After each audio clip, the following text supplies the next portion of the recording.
Hello and welcome to the Veterans Channel. I'm Diane Richard, your host. It gives me great pleasure to honor our nation's heroes and sheroes who served in our armed forces from World War II to present day. We'd like to begin our series by saluting Private First Class Harry Mistrick. At the age of 19, Harry enlisted into the United States Army and served for nearly 3 years. He saw action during the European theater, the Battle of the Bulge, and numerous campaigns while serving as a combat engineer. During our interview, Harry shared that he had the honor of meeting General George Patton, famously known as Old Blood and Guts, and he also shook hands with General Dwight D. Eisenhower. His stories were insightful, some amusing, and others, well, let's listen as Harry tells his story. Thank you so much for being here with us and telling our viewers all about your illustrious career. I just think everyone needs to know what a wonderful career you've had. And I am blown away because I am speaking to a World War II veteran. Yes. So this is so very exciting for me, and I want everyone to know about the history of Private First Class Harry Mistrick. Yeah. So tell me your story. Okay, I worked at WWll, and after the, I worked in WWll for 42 years, but I worked 1 year ahead of time before I went in the Army. So then I received the notice to go to the Army. So Were you drafted or? I was drafted. You were drafted, yes. Okay. And I went to the Army. Now I had one brother that was older, about 4 years older than I was, but he went in and he was stationed down in Augusta, Georgia, and he was in the Air Force. And he never went overseas, but I went overseas. Now, where did you go overseas? well, I went over to the, first I went into the Army, and I went to south of Pittsburgh to a camp, and I was put on a uniform and so on, and they gave me different tests to find out what I was good at. So I was good at engineering. So I took, they put me in a combat engineer.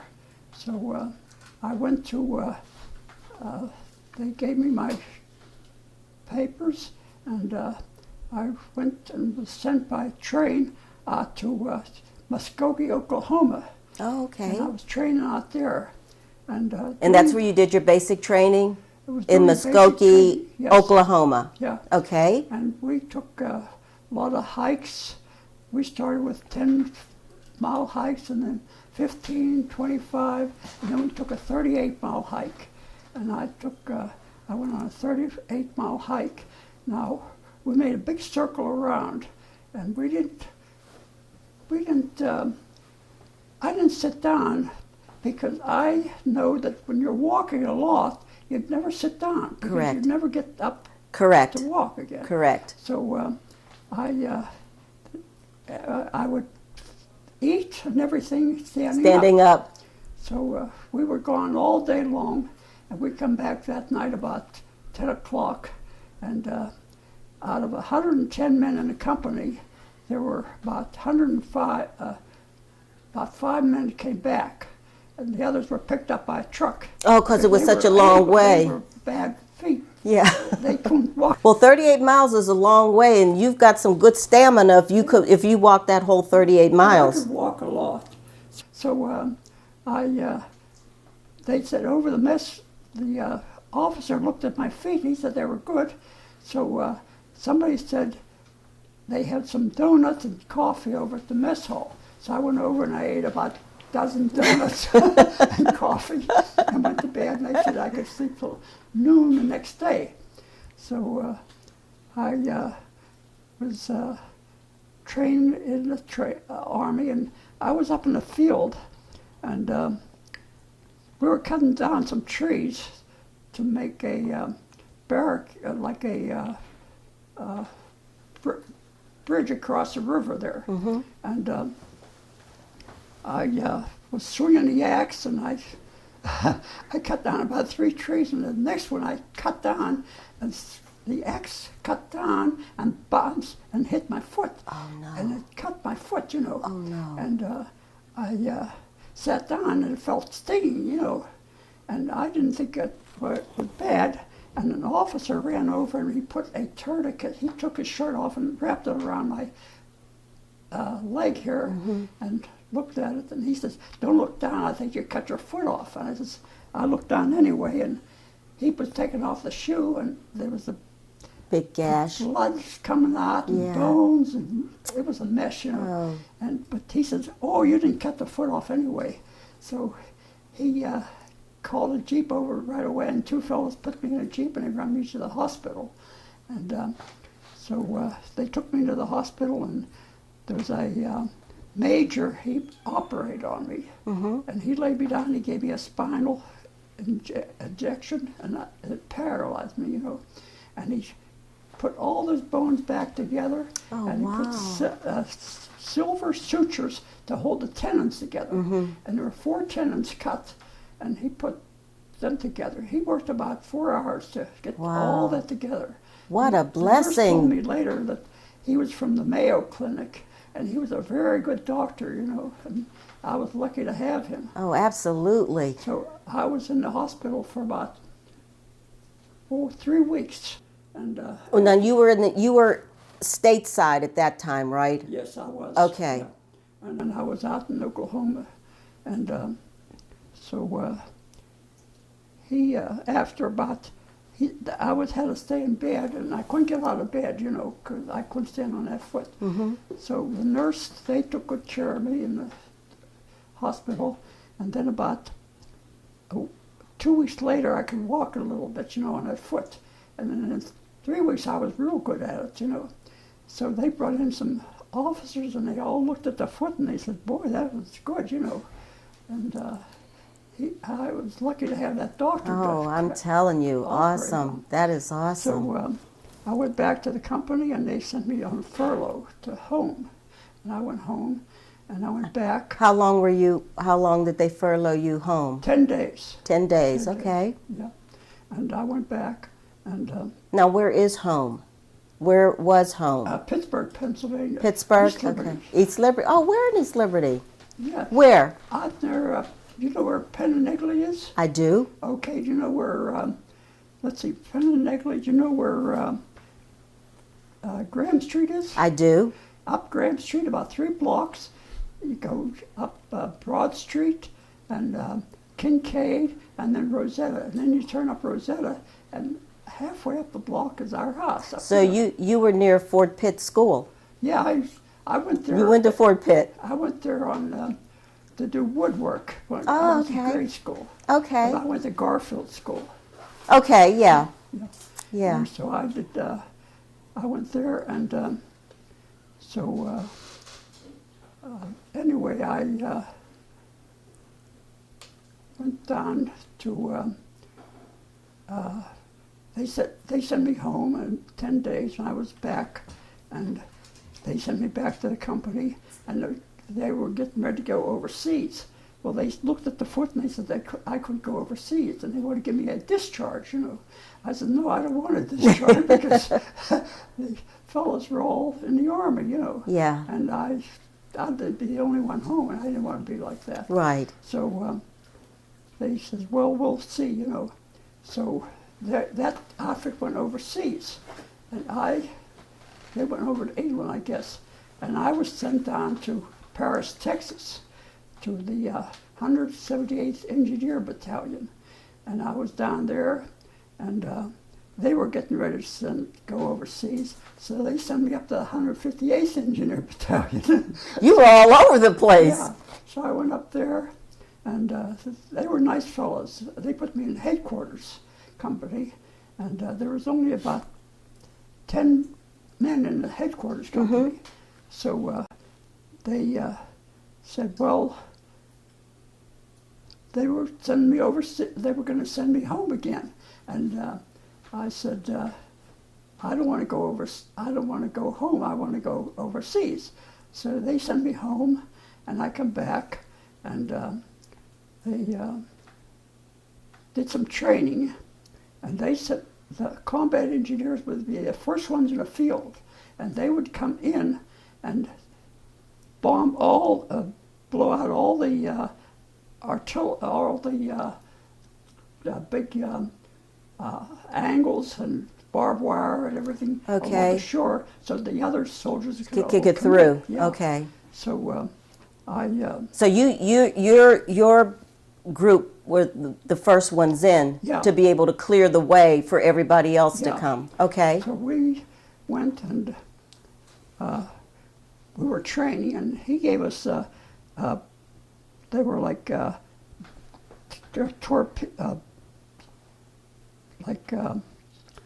they looked like they were in paper, and there was a wire on it, and if you pull a wire, it would blow up, you know.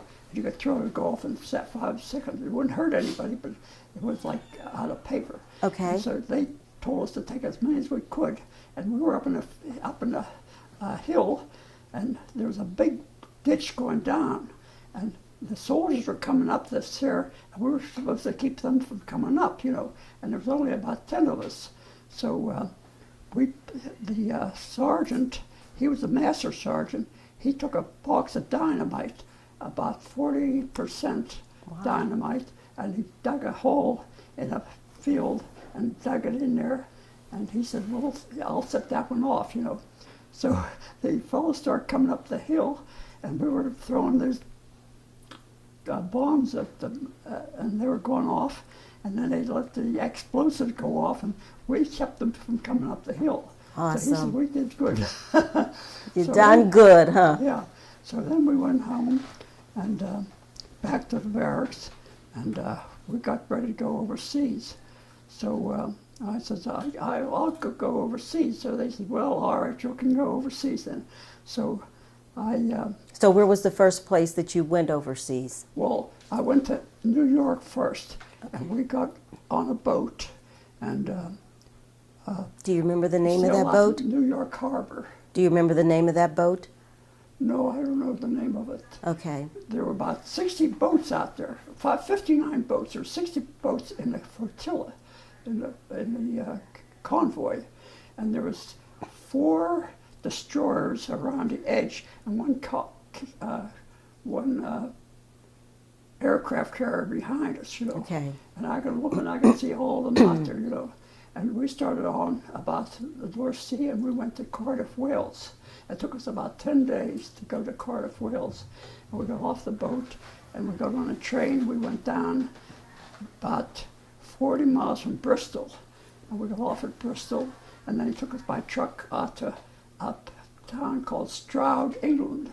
Okay. And we got off there, and there was a wall about 4 feet high, stone wall, and there was an opening, and they pulled up there in the truck, and we got off, and they had tents inside, and we stayed in those tents. So I was in England. So this was Stroud, England? Stroud, England. Yeah. Okay. And we were in England. Was this upper countryside of England?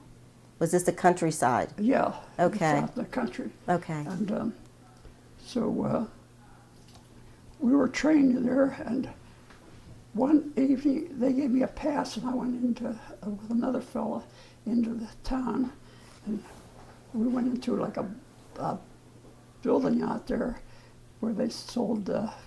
We thought the people would be up there, and the bartender says, "Oh," he says, "this is Saturday." He says they're all up at the town hall, and they go up there every Saturday. So we went up there, and when we went in there, there was music. They had about 4 or 5 people playing the music, and people were sitting all around the edge, and they were dancing, and having a good time with food and everything. Nice. So we went up there, and we were the only soldiers in the place, you know. Oh, really? Just the 2 of you? Yeah, because okay. Yeah, because the others didn't know about that. So we were in there, and we had a good time. And there was a girl about 16 years old. She was pretty, real pretty girl. And I was dancing with her, and we were having a good time. And she took me over and introduced me to her mother, and her mother says, "Why don't you come up to our house on Sundays and have dinner? And then you could have dinner with us every Sunday," because we didn't train on Sunday. Mm-hmm. So I went to her house every Sunday after that. And I went into London one day with several other fellows, about 4 other fellows, and we went into London, and we were looking at all the buildings, and a man walked up. He was an older fella. He said, "I'll show you all the different interesting places in London if you want to." And he says, I'll do it for 5 shillings a day, you know. So we paid him the 5 shillings, and he took us to Westminster Abbey. Mm-hmm. We went in there, and we Buckingham walked all Palace. around, saw all the interesting things. We saw all the different things in London. Then we went and ate in the restaurant, a nice restaurant, you know. Mm-hmm. And so we come back, and we had a good time in England. It was Did nice you eat a time. lot of scones and clotted cream? What? Scones? Did you eat a lot of scones and clotted cream? No. No? No. No, we saw the Tower of London and Mhm. all that places, you know. Nice. Yeah. Yes. And so we came back, and I think I took 2 trips in London. Yeah, 2 trips.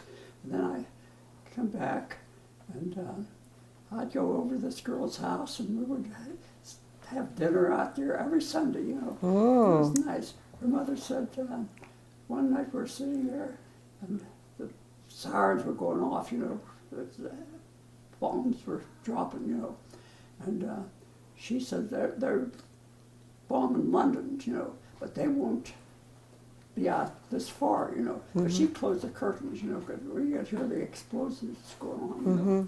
So then I went home, and Well, let's go back a little bit. So you're saying that they were bombing London. Was this an air raid of sorts, or what was this? it was an air raid. Okay. Germans were bombing it with their airplanes, Okay. and we couldn't see it, but we could hear it, you know. And this was on the weekend. Was this on a Sunday, because Yeah. you said that you Yeah, were allowed to on leave Sunday. camp on the Sundays. Yeah.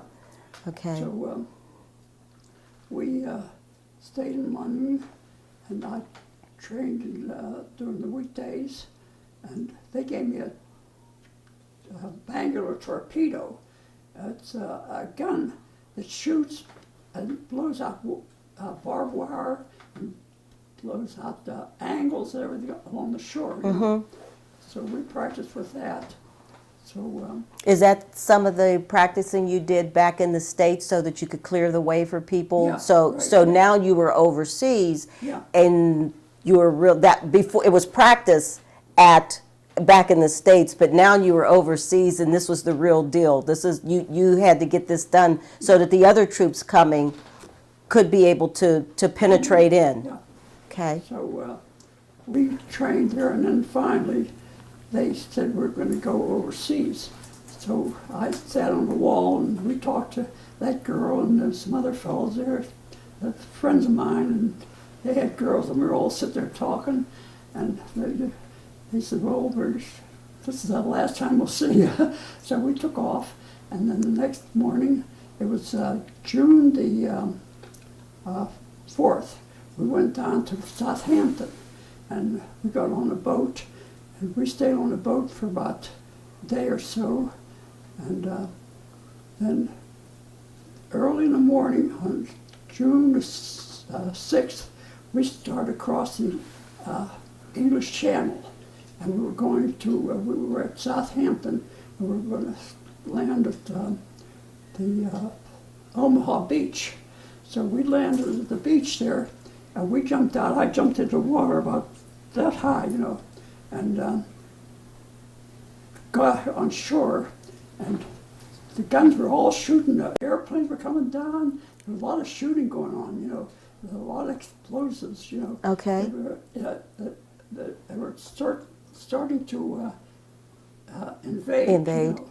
So I took the Bangor torpedoes and I was blowing out all the wire and everything, and there was dead soldiers laying all around me, you know.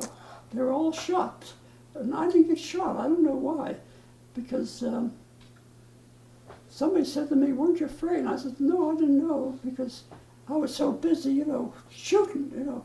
I blew all those wires out. Trying to get the way clear that your mind was on that. Shells left, and I fired up at the pillboxes up in the hill. Mm-hmm.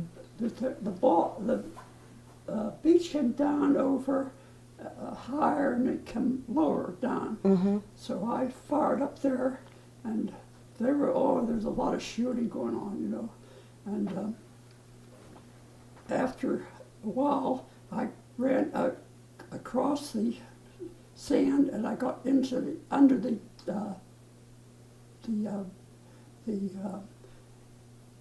like the hill, you know, the big hill, you know, coming down, like not a hill, Sand dune? and I was underneath there, and there was other soldiers there. Mm-hmm. And I looked up, and they couldn't hit us because they were shooting over us, you know. Okay. The Germans were shooting over us, and they were shooting at them. And so finally, we worked our way over to the right and got up, and you could go up the hill and start up the hill. Mm-hmm. And I looked down, and boy, there's a lot of shooting going on, you know. And by that time, it was getting nighttime, and it was all, during the day, it was all this there shooting going on, you know. So I got up on the hill, and there's a grape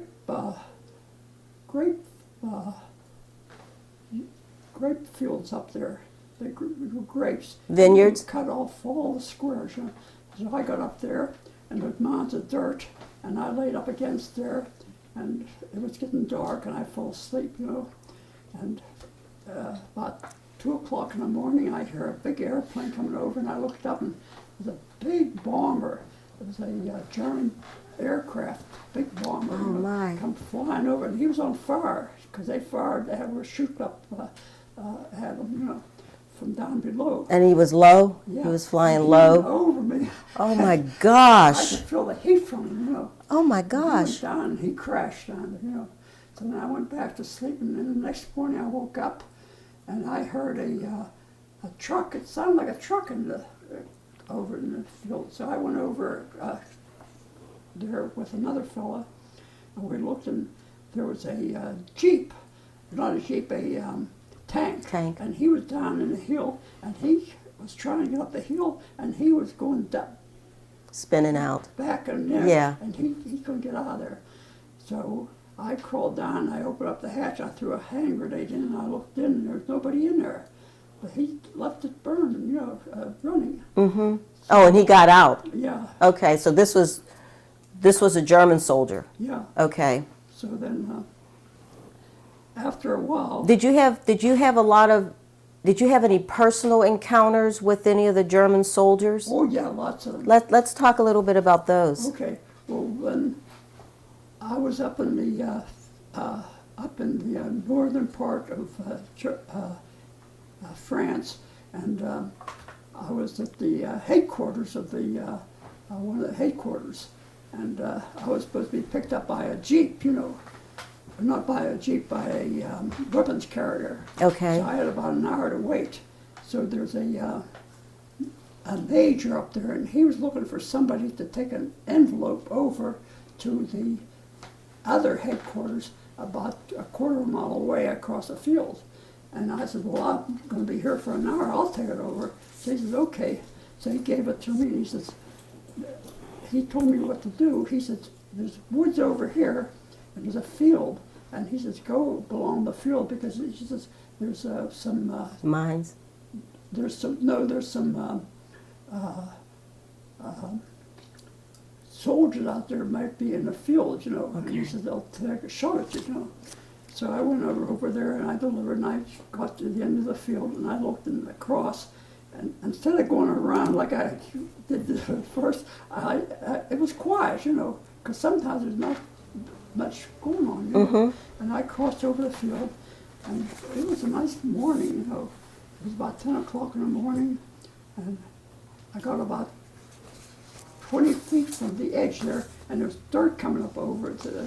And I got to the edge of the field, and I almost got to it when I bullet went boom right past my ear. You know, I could hear the cracking sound, and then I could hear the shot going off, and I dived over it, and I laid on my stomach, you know, and I laid there, and I crawled down about 200 feet down, and peeked up over the mound of dirt, and there was grass growing over there, and I looked over there, and I thought, where did that bullet come from? You know, because there was like trees up there, and I looked up in the trees.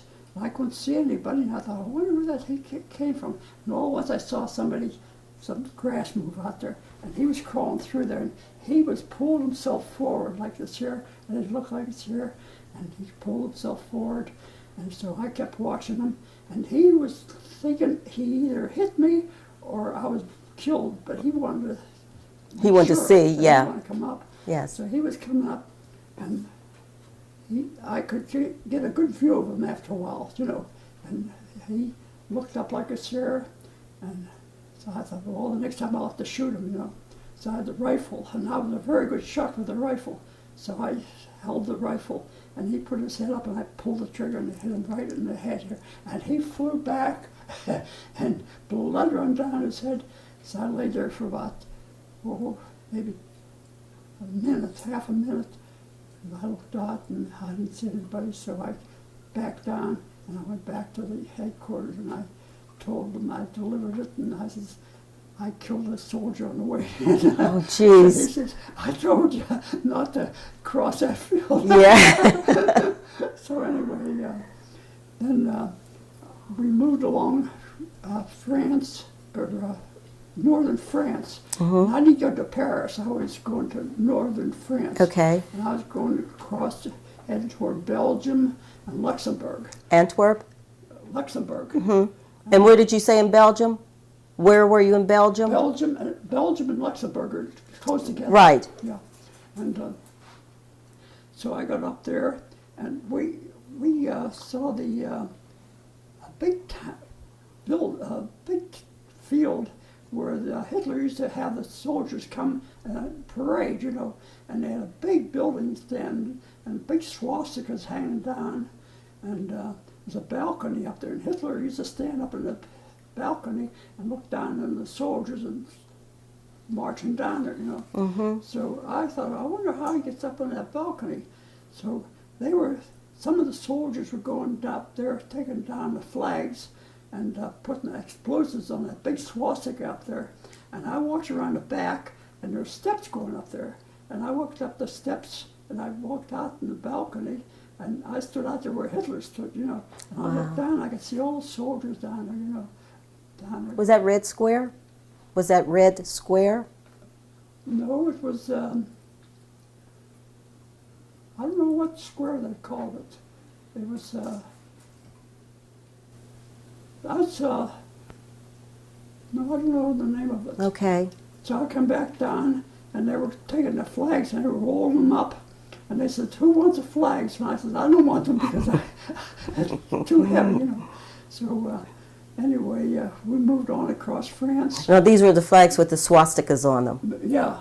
Okay. And so we got up to Metz, and we were ahead of the army, you know. By this time, Patton was coming in, and we were ahead of him. And this is General Patton. Yeah, so we would go and bomb all the bridges and the roads coming in, and Patton could go straight through because they couldn't attack him because the river was along here, and they couldn't get him, you know. And that's why he could go through fast, you know. And so... Did you have any type of an encounter with General Patton? Yeah, I did. Let's talk about that. Well, that's exciting. Well, we were down, I was down in Metz, and this is what happened first. I was down there, and they were holding the bridge hot, so they bring the tanks over. And Patton was supposed to come over about in half an hour. So we were waiting, and somebody said, there were two generals at the headquarters. You want to catch them? So I said, yeah. So we got in the Jeep and we went riding over to the headquarters, and I ran in the front entrance, and the other fellows went around the back, and I went up there, and I went up the steps, and I opened the door, and I looked in that door, and there was a big room, and it swastikas on the wall and everything, and there was a coat hanging on the wall, and there was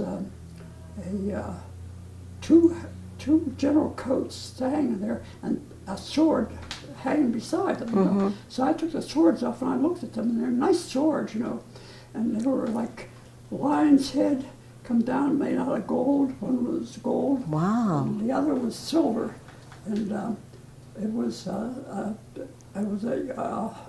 army.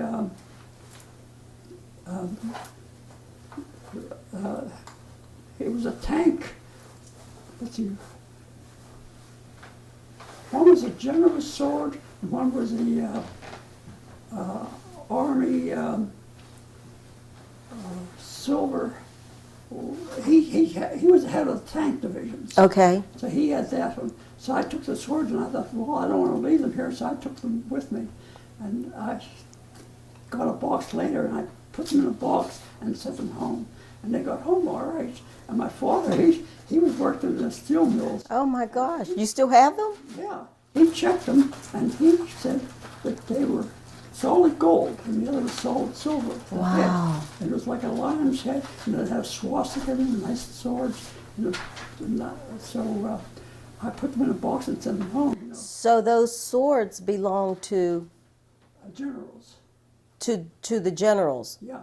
Okay. They would carry the swords with them. So why were they left there?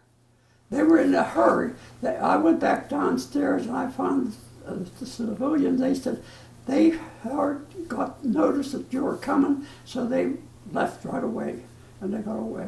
These are swords of the German soldiers, Yeah. the German generals. Yeah. Okay, I was getting confused because we were talking about patents, so I was getting a little confused. So you went into this area where you saw the coats, this room where you saw the coats and you saw the swords and you saw the swastika flags hanging down from the walls. Okay. And I looked in the desk and there were boxes of iron crosses in a box. Okay. I took some of those and stuck them in my pocket. And I went down and they said general got away. You know. So I went back to the down to the bridge, and they brought the tanks over and they went across the bridge. You know. So we were over there, and there was a lot of fighting going on. And I got over to, let's see, we were down there. The Battle of started, you know. Well, I was down in the Battle of you know, and there was one opening, and around was all soldiers around. German soldiers. German soldiers. We couldn't get out. Oh, you were surrounded. Yeah. So they said that they would have to send in airplanes, and they would send in a bomber or a big transport plane, and they'd drop white parachutes down with food, and the red parachutes had ammunition. So we stayed in at their center, and that's when the Germans they sent some soldiers up and they said they wanted us to surrender. We wouldn't surrender, you know. So then in the meantime, Patton was to the south, and Montgomery, he was a English soldier, he was coming to the north, and they come down and they cut off the Germans, you know, and they captured about 300,000 soldiers. Oh, geez. So we lined them up and searched them. That's incredible. I started searching them, and this one officer, there was about 10 of them lined up. We'd do about 10 at a time, and one would stand back with a rifle and we'd search them, and one soldier would be on this end, one on this end, and we would search them. And I felt here, and there was like a small bulge here, so I took my knife and cut open his coat, and he was scared. I mean, he was standing there. He's a German soldier. You know, he was like a, what was he, like a colonel. He was high. He had some rank. Yeah, and I pulled out, and it was a nice gun. It was a pistol. It was in a holster, and I looked at it, and it was a nice gun, you know. So I stuck it in my pocket, you know, and I searched them, and all of the things I could get off them, I took off them, you know. Was it like a German Ruger or something like that? And sometimes they had knives, Right. daggers. Yeah. I took off of those. Yeah. I took 4 of those, and So we're going to talk about that in a minute, because I know you have one heck of a collection yeah, of artifacts from the war. I sent them all home in boxes, and they got home, you know. Right. Yeah. So explain to me, in my reading a little bit about you, explain to me what the European and Pacific theaters, what is that? Pacific, well, that was later on. Oh, okay. Yeah. We didn't get there yet. Okay. All right. So I was fighting, you know, and we captured all those soldiers, and we were. I got up to the camp where they had. It was called Daku. They had lots of prisoners up there, and there were Was this people. a POW camp? Yeah. Okay. And so we left them loose, and we captured these officers up there, the soldiers of guardmen. Mm-hmm. And I could smell something. There's piles of bones hanging there, and buildings along there, and piles of bones. I walked around the back, and there's a furnace, and the doors were open, and there's a body laying in there, and it smelled real bad, you know. And they were burning them up there, and they were putting the bones outside, you know. And so I told the people, says, Well, this was was this part of the Holocaust? yeah, yeah. And what part of Europe were you in at the time? That was in Europe, in Germany. Okay. Okay. So you happened upon a lot of the places where they did the Holocaust. Yeah, that's right, yes. And The train cars. yeah, we sent those people back to the village to get food, you know, and they took it off the German civilians, and they ate the food, you know, because they didn't have much to eat, you know. Mm-hmm.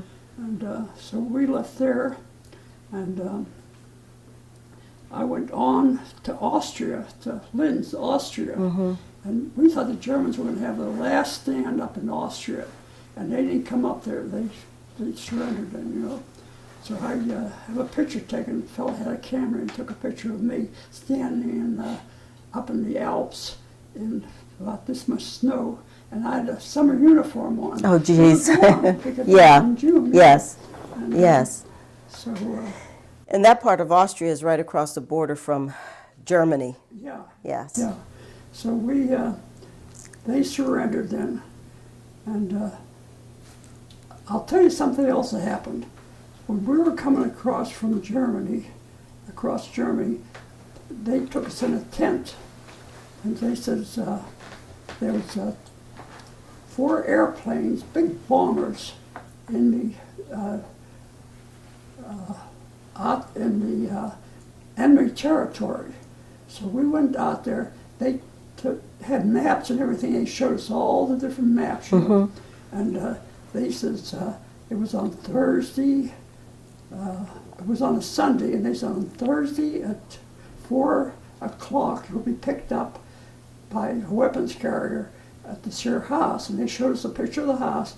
It was out in the field. It was a stone house, and he says, "You wait there, and if you don't show up, we figure you got killed, you know." So we went out, and we went on over to in enemy territory, and there was 4 of us, and it took us about 3 days. We traveled at night and slept there in the day.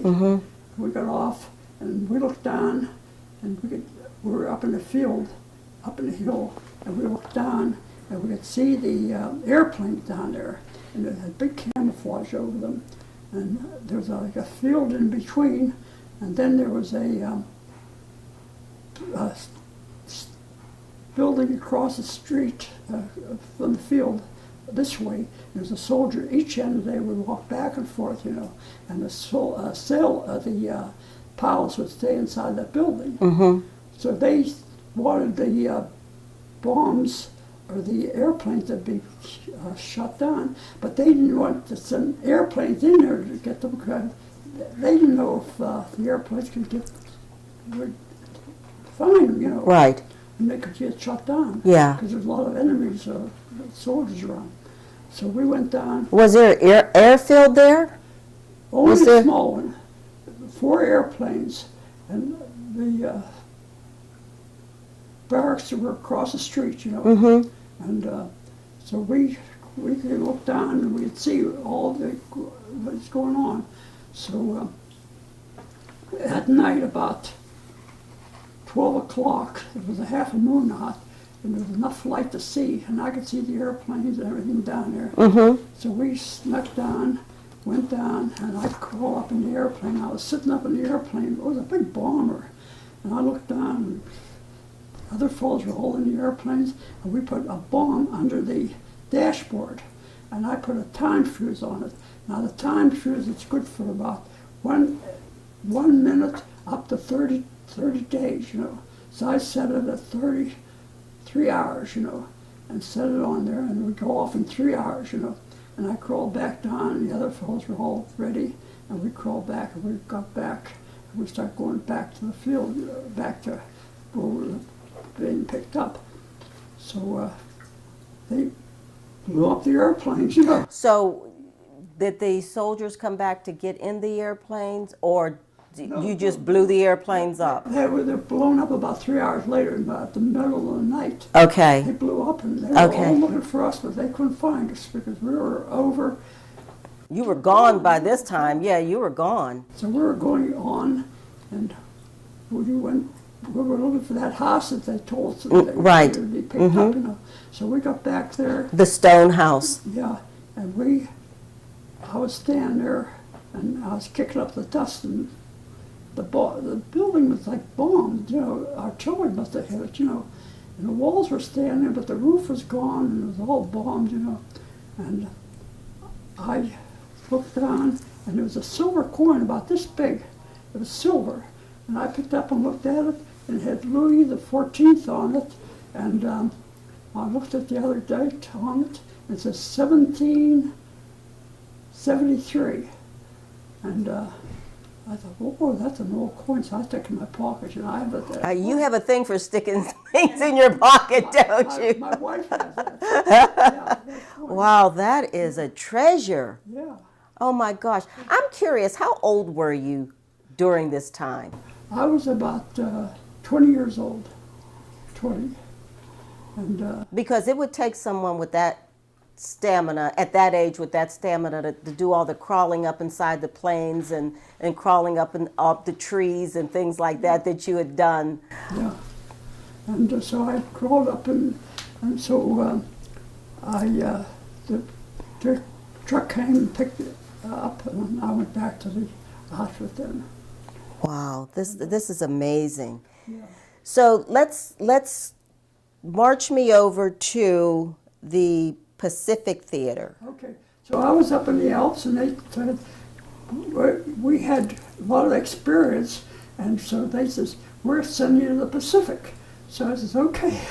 So from the Alps to the Pacific. Yeah, so they put us on a train, and we went down to southern France, and we went to Marseille, France. Mm-hmm. And it's on a hill, and when I could look down, I could see a big boat down there, big boat.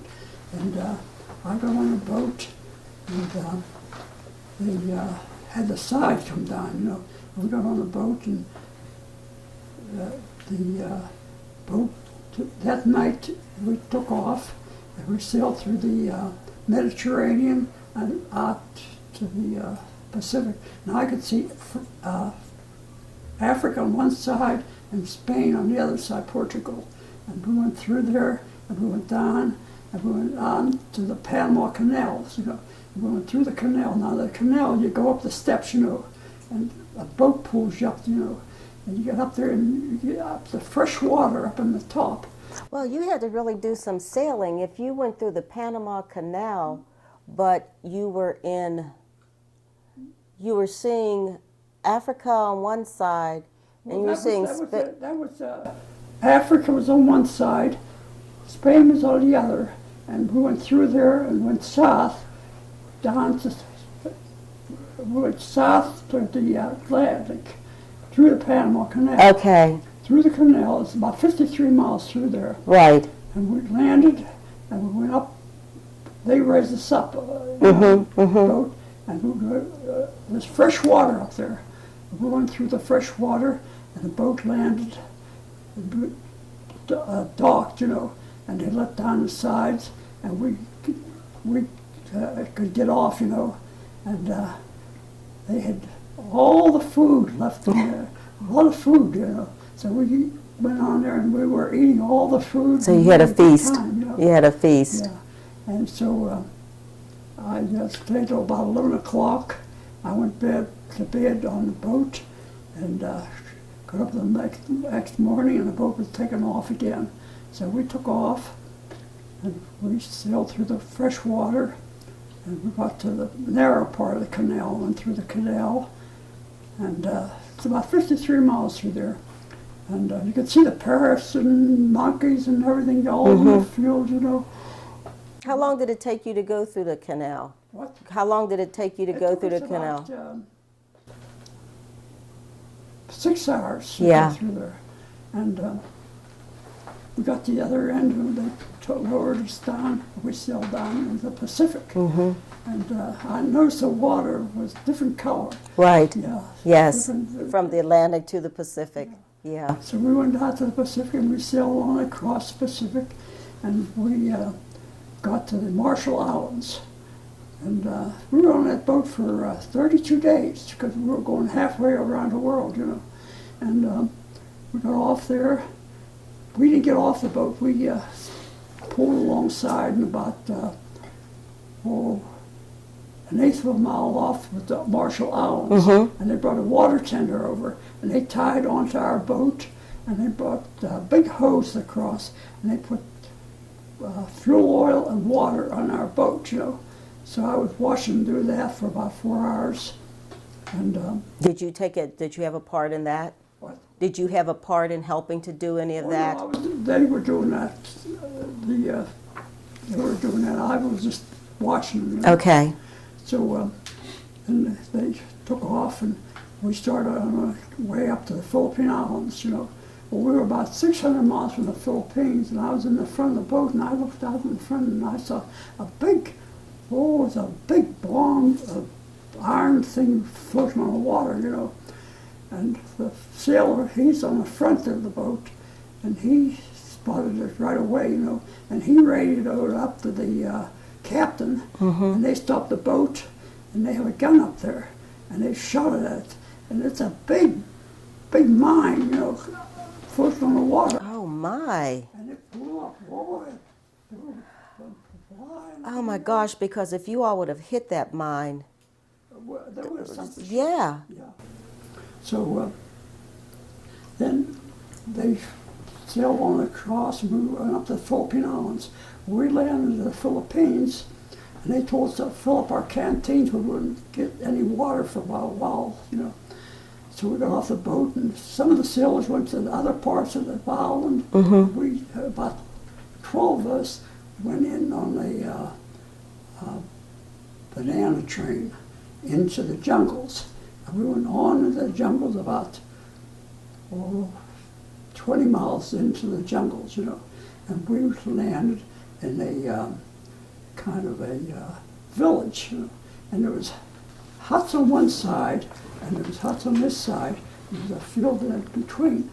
And the chief there, he carried a big machete, and he was about 30 years old, and he was a nice fellow, you know. And he went, and we stayed in the other two of us stayed in each hut, and the other fellows, all the Filipinos stayed in the other huts. So one morning about 8 o'clock I woke up, I heard some excitement out there, and I went out to see what was going on. And the Filipinos were standing there talking to the chief. So I asked the chief what was the matter, and this fellow, he went, that I knew, he went along with me. And he said that there was this one Filipino had a garden in his house.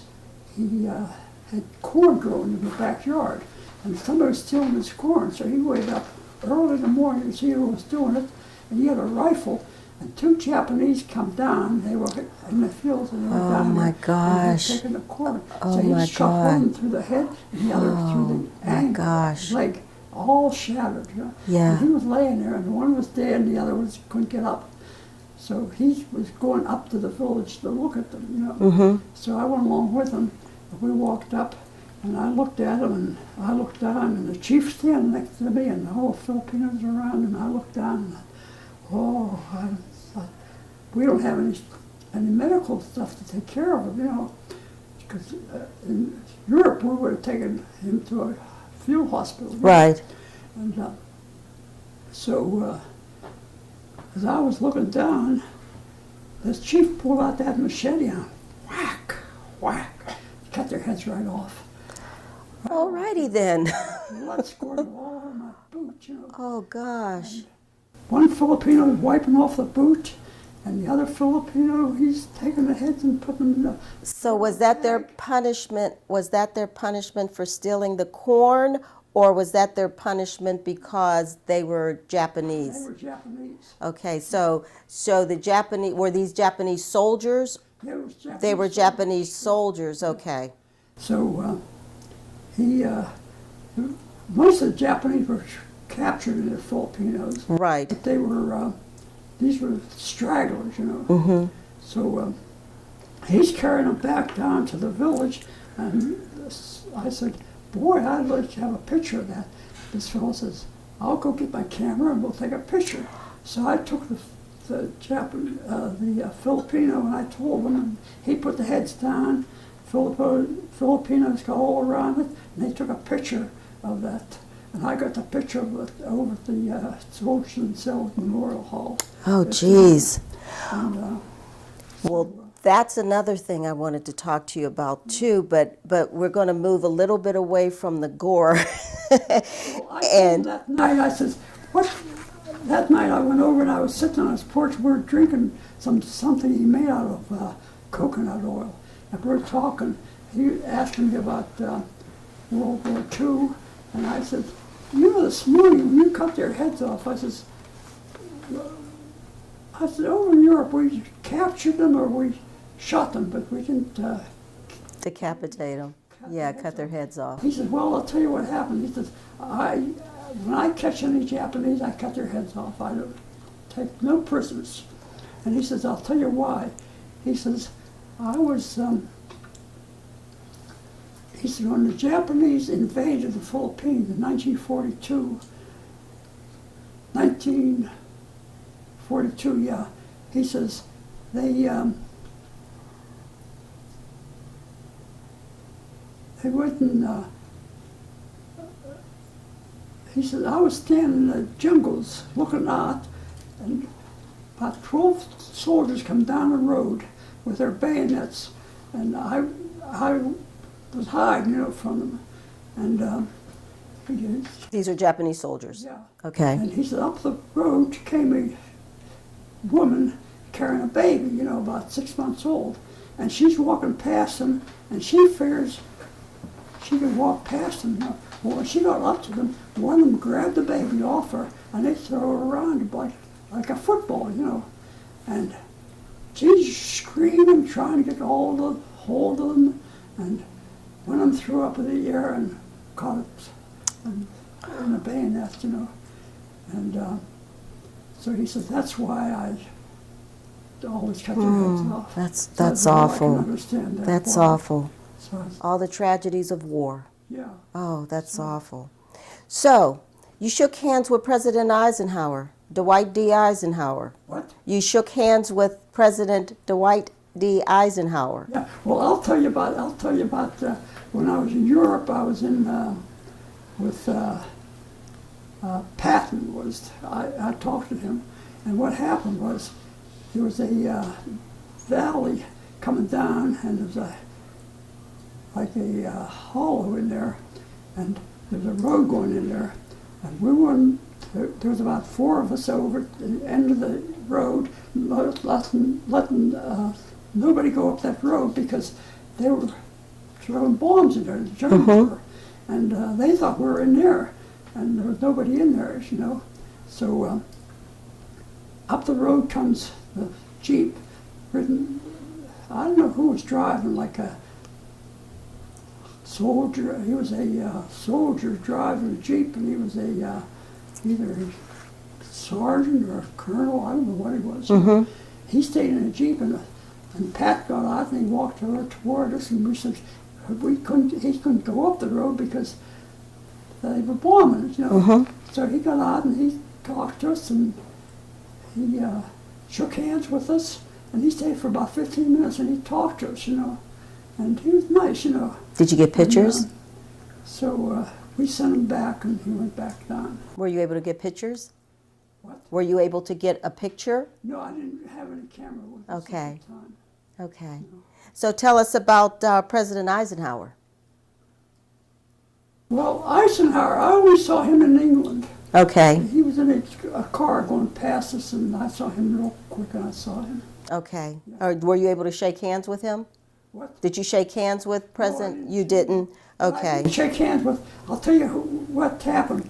When I was in Muskogee, Oklahoma, I was. It was on a Sunday, about 2 o'clock, and they said we were going to go up to the field, and somebody important was going to come up to visit the 88th Division. They were going to do some maneuvers. So they were up there, and so we stood about on 2 sides of the road, and the road was about, asphalt road was about 12 feet wide, you know. Okay. And down at the end was a high, like a railroad station. And up there on the right was a big field, you know. So I was about 8 foot apart. It was like 8 foot here and 8 foot with the soldier, you know. 8 feet each one of us. And we had to hold our rifles like a sheriff. And they said we weren't supposed to look forward to see who it was. So I looked at the cars come up, and the first car was like the generals and the high-ranking officers. And the second car was an open car, and there was Roosevelt was sitting in the seat, and he was close, you know. He went by, and I looked at him, and he looked at me. I could see him through my eyes, and he had a little puppy dog beside him, a little skinny dog. And he was holding him, and he looked at me, and I looked at him, and he went on up, and he got off at the entrance to the platform, and they put him on a stretcher, and he rolled him up, and he watched. I could see him up there on the platform, and he was watching the soldiers do all the maneuvers, you know, the tanks. Right. And he come back down, and he went past me again, you know, and went down and got on the train. How exciting. That had to be a highlight of your life. Touched him. Yeah, that has to be a highlight of your life. I looked at him. Well, so we made this eye contact. Yeah, he smiled, you know. Awesome. You know, I want to go back a little bit because I don't think we quite cleared up about the stone house. Now, you went back to the stone house. Remember we were talking about the stone house that they said that, you know, we'll assume that you didn't make it if you don't come back to the rendezvous point at the stone house. So take me from the stone house. You went back to the stone house. Yeah, and I found a coin. Right, you found the coin. And then the weapons carrier came and picked us up. Okay. And took us back. Okay, gotcha. Now, all of these things that you took for collection, all of these artifacts that you have in your collection. And I understand that you have quite a few, and they're on display down at Soldiers and Sailors. Yeah, they are. So let's talk a little bit about some of these things that you have on display. I know you've talked a little bit about the swords that you have and the coin that you said your wife had, and you know, some of the other things that you have. But what all is in your collection down at Soldiers and Sailors? Because that's a lot of historical property that you A have. lot of people want to buy them, and I won't sell them. Right. Yeah. I have 4 daggers, nice daggers. One is it's about this long. It's in a sheath. Mm-hmm. You pull it out. It says "Alles for Deutschland" on it. And I saw a picture of Goring, and he had one hanging on his. Oh. They only made 1,000 of them, and they gave them out to soldiers who were exceptional, you know. Well, yes. Yeah, Mm-hmm. only 1,000. Wow. I got one of them. You're exceptional. Yeah, and I got one that has a nice white handle on it, and we were in the town, and I was shooting, and we were taking the town, and one soldier, he ran across the street, and he got shot. You know, I got a bead on him, and I was ready to shoot him, and Somebody else got he him. fell down. Yes. And I ran past him, and I looked down, and I saw this gun. It was sticking out from his belt. So I reached down and kicked him over and pulled it off, and it's a knife, and I took that one. It's a nice knife. And I took different swords. I took a paratrooper knife I kept, and I used to sharpen my boot, you know. Mm-hmm. And I got lots of iron crosses at the Battle of the Bulge, you know. They had the iron crosses, Yes. and it says 1939 on it, on one side, and the other side silver. Wow. Gold. Incredible. How many years were you in the Army? 3 years and 11 months. 3 years and 11 months. Yeah. I got out December the 9th of 1945. How would you sum up your time during the war? How did I? How would you sum up your experience during wartime? I mean, you're a World War II veteran.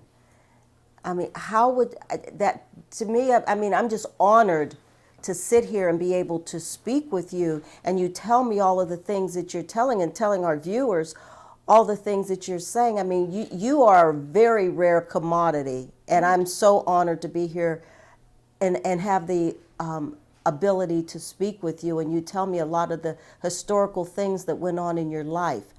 But how would you sum up your time in the war? Well, I just figured I was fighting a war, and the war was over, and I come home. And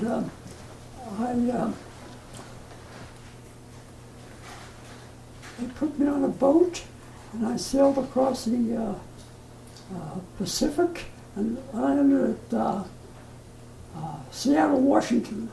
Hmm. And I got off at Seattle, Washington, and they put me on a nice Pullman train. And I got on the train, and there's a fellow there that took care of us, you know. And I had a place to sleep, and nice food. Nice warm food, huh? Yeah, and we went down through Idaho, Montana, and all down through to camp in Indiana, you know. And it took us about 5 days because that train was going slow, you know. Mm-hmm. And I enjoyed that train ride. And so we got off there. Got to see a lot of America, didn't you, Yeah. on the train? And so I got off there, and I got went in a building, I got my discharge papers. And Now, did that train bring you back to Pittsburgh, or did it take you back to Oklahoma? no, it took me, the train took me down to Camp Indianapolis, Indiana. Okay. And we got off there, and that's where I got my discharge. Okay. And the officers, they looked at I had put some of the souvenirs I had in my duffel bag, and I put that on, and they let the soldiers have their souvenirs they got. You know, they don't do it anymore, but they do it then. And he says, "Boy, they've got lots of nice things." I said, "I could send a lot home." Yeah. So Yeah. I got all that, and I got on they gave me my discharge, and they asked me if I would like to join the army. I said, no. No, I'm finished, right? Yeah. I'm finished. So they gave me my $20 and something for a train ride to Pittsburgh. Okay. And they gave me that, and they said they would give me $100 each month for 3 months until I Could get on your feet. Yeah, so I worked at J&L Steel in the office, and so I thought, well, they told me if I would come back within 3 months, I would get my job back. Oh, nice. Yeah, and so I kept the 3 months. I just had to stay at home, and I went back after 3 months. And they put me in the office there of, it was called the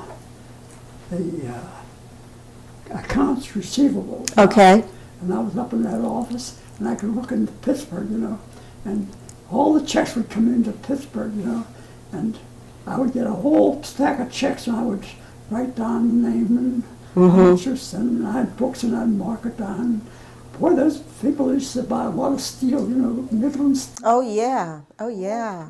Oh, yeah. Send in a check for $16,000, Yeah. $17,000. Yeah. And I'd send them back down to the first floor to the cashiers. And Well, today's standards, that's just that much money, if that much. But back then, yes, that's a lot of money.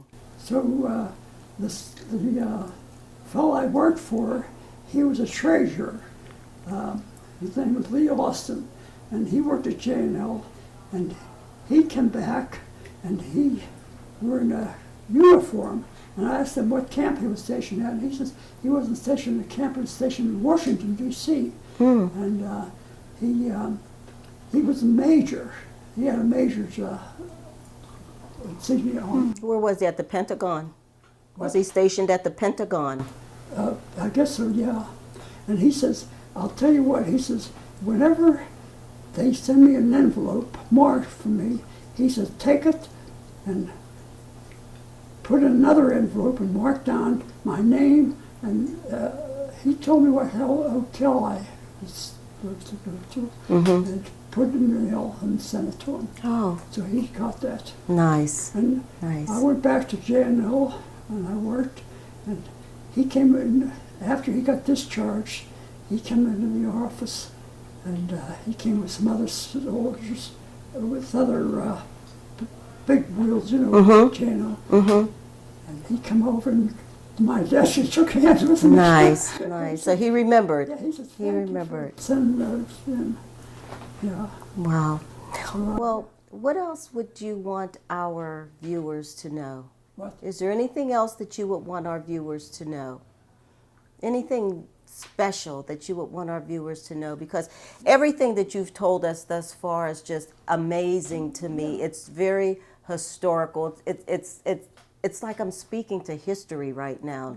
And, you know, I'm just so overwhelmed with it right now, just to be able to to sit here and speak with someone from World War II. I mean, this has been a dream of mine. A friend of mine is, he's an FBI agent, and he travels all around the world. He caught a lot of the mafia and everybody, you know, and he comes in to visit me, and he brings in boxes of cakes from his East. And he's a nice fellow. You know. So you got a sweet tooth, huh? Yeah. Okay. He said, he showed me some pictures that he took. This one mafia leader, they were having a meeting, and one of the fellows says, I'll bring the car around and pick it up, you know, bring it up. And he went out there to pick up the car, and he stepped on the start and blew up. Oh my gosh. He showed me a picture of him laying there. Yeah. Oh my gosh. Yeah. Well, Harry, thank you so much for just being a part of this and telling myself and our viewers things that you've encountered during World War II. It's just been an honor, and again, thank you so much for your service. Yeah. Private First Class Harry Mistrick is truly an American hero by virtue of his firm commitment to duty, the love of his fellow servicemen, and the love for his country. Thanks for watching.